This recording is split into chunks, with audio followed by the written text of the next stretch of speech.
అక్రమంగా తరలిస్తున్న ఇసుక మీద ఈ రోజు భారతీయ జనతా పార్టీ సీనియర్ నాయకులు స్పందించారు. ఏ ప్రాంతంలో ఉన్న ఇసుక ఆ ప్రాంతం వారికే మనం వాడుకోవాలనేది ఏదైతే ప్రభుత్వం తీసుకున్న నిర్ణయాలకు ఎందుకు అక్రమంగా తరలిస్తున్నారు, ఎక్కడికి పోతుంది, ఎవరి చేతిలో ఉంది, ఎవరు దీన్ని ఇట్లా మైనింగ్ ని దోపిడీ చేస్తున్నారనే ఆలోచన విధానంతో ఈ రోజు మనకు భారతీయ జనతా పార్టీ సీనియర్ నాయకులు ముచ్చలపల్లి జనార్దన్ రెడ్డి గారు చాలా ఘాటుగా స్పందిస్తున్నారు. అని చెప్పండి అన్న, అసలు ఇసుక మీద ఏంటి మీ ఆలోచన విధానం? ఇసుక అనేది ఇలా ప్రతి అభివృద్ధికి ప్రతి కాంట్రాక్ట్ ఏ పని చేయాలంటే కూడా ఇసుక కంపల్సరీ కావాలి. ఇలా ఇసుక కొరత చాలా ఘోరంగా ఉంది. ఇసుక ఎక్కడ దొరకలేదు.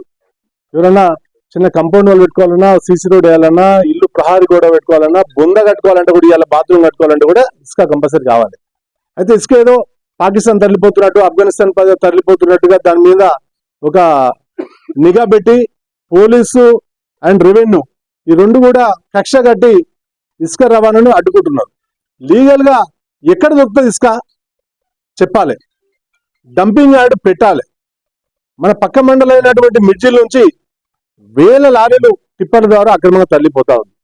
దాన్ని అరికట్టడం కాదు, ఇక్కడ ఎవరైనా చిన్న సన్న రైతులు ఎవరైనా ఒక ట్రాక్టర్ తీసుకొని పోతా ఉంటే దాన్ని పట్టుకొని లోపల వేయడం, ఇబ్బంది పెట్టడం జరుగుతూ ఉంది. గతంలో ఎలక్షన్లప్పుడు ఎమ్మెల్యే గారు ఒక మాట చెప్పడం జరిగింది, ఎక్కడ ఇసుక కనిపించినా, ఇసుక ట్రాక్టర్ కనిపించినా నేను అక్కడ వస్తా, సీజ్ చేస్తా, ఇసుక నడవనియని అని చెప్పేసి. మరి అలా నీ కళ్ళు మూసుకుపోయినా ఎమ్మెల్యే గారు. ఇంకో మాట కూడా చెప్పినావు, ఏ షాప్ లో కానీ ఒక కోటర్ అమ్మినట్టయితే నాకు ఫోన్ చేయండి, 10,000 రూపాయలు నీకు నజరాని ఇస్తున్నావు. అది గాలికి వదిలేసినావు.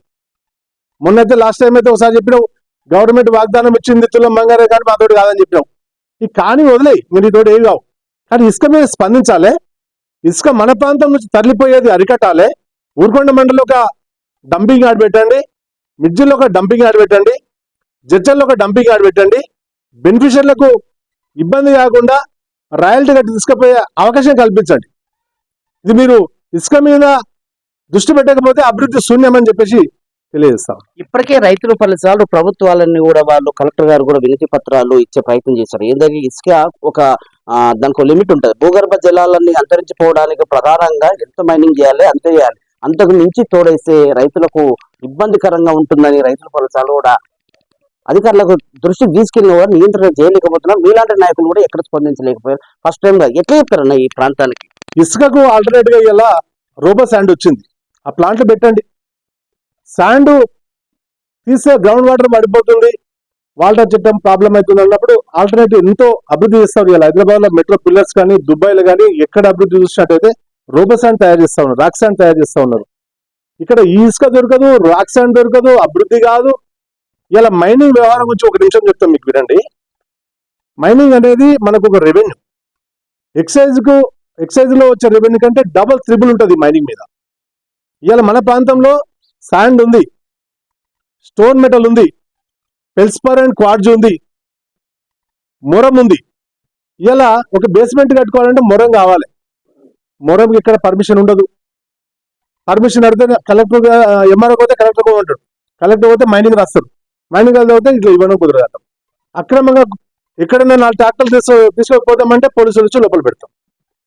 ఈ ప్రజలకు ఇబ్బంది ఉన్న సబ్జెక్ట్ మీద మాట్లాడే లీడర్లే లేడు, చెప్పడం వరకు తప్ప ఎక్కడ కూడా ప్రజల గురించి పట్టించుకునే నాదుడే లేడు. ఇవన్నిటికి పర్మిషన్లు ఇచ్చినట్టయితే రెవెన్యూ పెరుగుతుంది, మన గవర్నమెంట్ కు డబ్బులు వస్తాయి. ఇలా అప్పుల బాధ నుంచి బయటపడే అవకాశం ఉంటుంది. రెవెన్యూ రావాలంటే మైనింగ్ పర్మిషన్లు ఇవ్వండి, మైనింగ్ ఎక్కడ చేయాలో అక్కడ చేయడానికి అవకాశాలు ఇవ్వండి, శాండ్ మీద దృష్టి పెట్టండి. రోబో శాండ్ కానీ, రాక్ శాండ్ కానీ అలాంటివి మన ప్రాంతాల్లో అలవాటు చేయండి. భవిష్యత్తులో మీ ఆలోచన ఎలా ఉండబోతుంది ఇసుక మీద? ఒకవేళ వాళ్ళు ఇట్లాగే తరలిపోతా ఉన్న ఇసుక మీద ఏదైతే మీరు ఇలా స్పందించారో అదే క్రమంలో రేపు భవిష్యత్తు అట్లే కొనసాగితే మీరు భవిష్యత్ కార్యాచరణ ఎలా ఉండబోతుంది?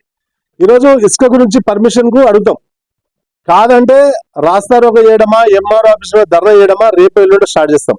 ఎందుకంటే ఇది మార్చి నెల, ఇప్పుడు వర్క్స్ అన్ని ఈ నెలలో శాంక్షన్ వస్తాయి. ఇప్పుడు ఇసుక రాదు, సిమెంట్ రాదు, నీళ్లు రావు, కంకర రావు, లేబర్ రాదు, అభివృద్ధి కాదు. దీనికి స్పందించాలి, దీనికి జవాబు చెప్పాలి అధికారులు కానీ, ఎమ్మెల్యే గారు కానీ. మొత్తానికి జడ్చర్ల నియోజకవర్గంలో జరుగుతున్నటువంటి అక్రమ ఇసుకని అరికట్టేందుకు ప్రతి ఒక్కరు కూడా భాగస్వాములు అవ్వాలి.